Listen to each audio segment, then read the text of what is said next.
So, what is binary?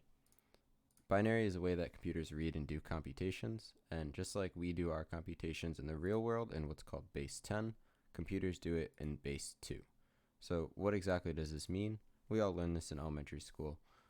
If we wanted to write the number 125 in decimal, we would do 5 times 10 to the 0 plus 2 times 10 to the 1 plus 1 times 10 to the 2. And this being the ones place, so 10 to the 0 is equal to 1, so 5 times 1. And then this equaling the tens place, because 10 to the 1 is 10, so 2 times 10. And then this being the hundreds place, 10 to the 2 is obviously 100. So we're going to multiply that by 1. And then this is obviously 5 plus 20 plus 100, which would give us 125 in decimal. And the way that this is able to work is because every time that you go higher in a number, you add 1 to the exponent, which ultimately makes it a higher power of 10. So if we wanted to do the thousands, it would be 10 to the 3, which is 1,000. And then you would multiply that by whatever number you wanted to put in the thousands place. So if you wanted to put 5, it would be 5 times 1,000 or 5,000. And that's how our number system works. And it basically means that for base 10, you multiply the number, the value, times 10, and then raise it to the power based on what position the number is in. And the same thing works for binary, but instead of 10, we use base 2. So there's a couple things we want to talk about with binary numbers. So first off, rather than writing the digits 0 through 9 to get 10 possible digits in decimal, we only use the digits 0 and 1, or 2 digits. These are known as bits. And so for odd numbers, the way that binary works is the only odd number is the first one, 2 to the 0, because 2 to the 0 equals 1, so 1 times 1 equals 1.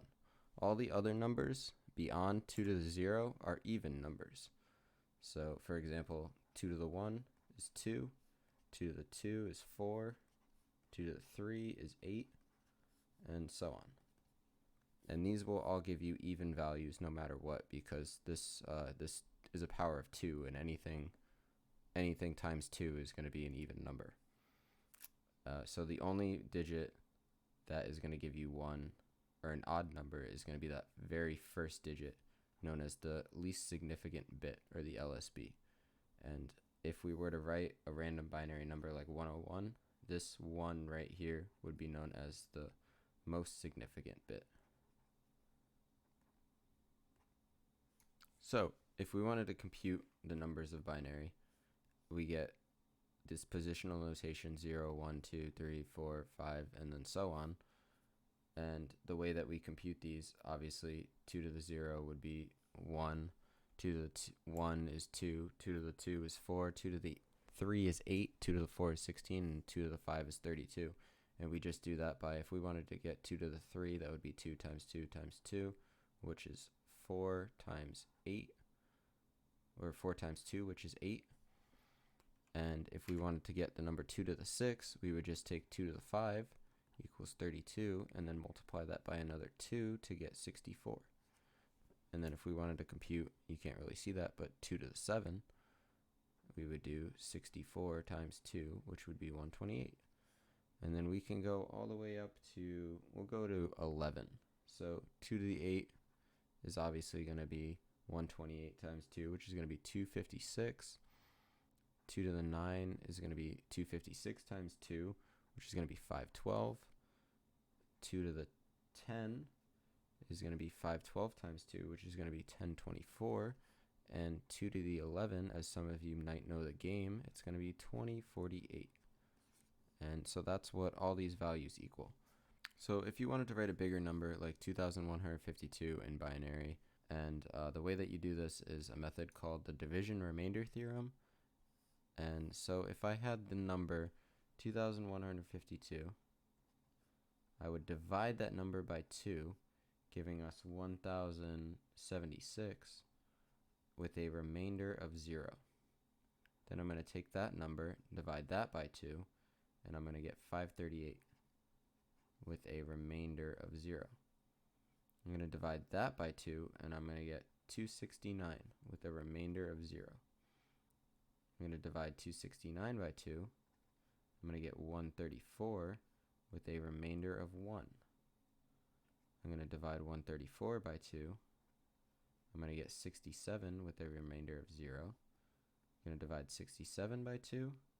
I'm going to get 33 with a remainder of 1.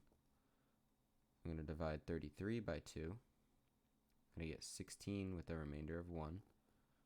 I'm going to divide 16 by 2. I'm going to get 8 with a remainder of 0.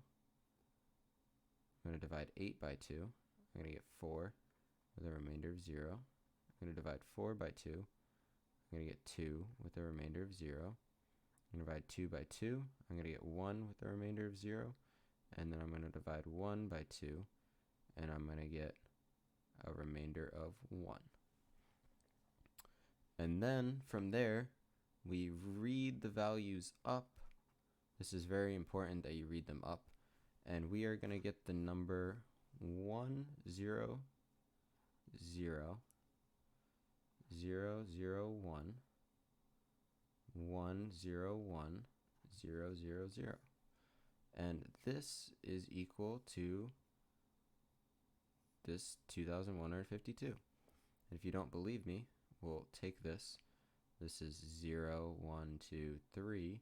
So we're going to do 2 to the 3 plus 4, 5, 2 to the 5, plus 2 to the 6, plus 7, 8, 9, 10, 11, plus 2 to the 11. And we know 2 to the 11 is 2048, plus 2 to the 6 is 64, plus 32, 2 to the 5, plus 8. And this 32 plus 8 is going to give us 40. This 64 plus 40 is going to give us 104.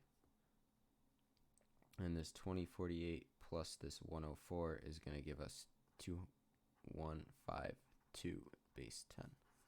And that is how you go from binary, or from decimal to binary with the division remainder theorem, and then from binary back to decimal.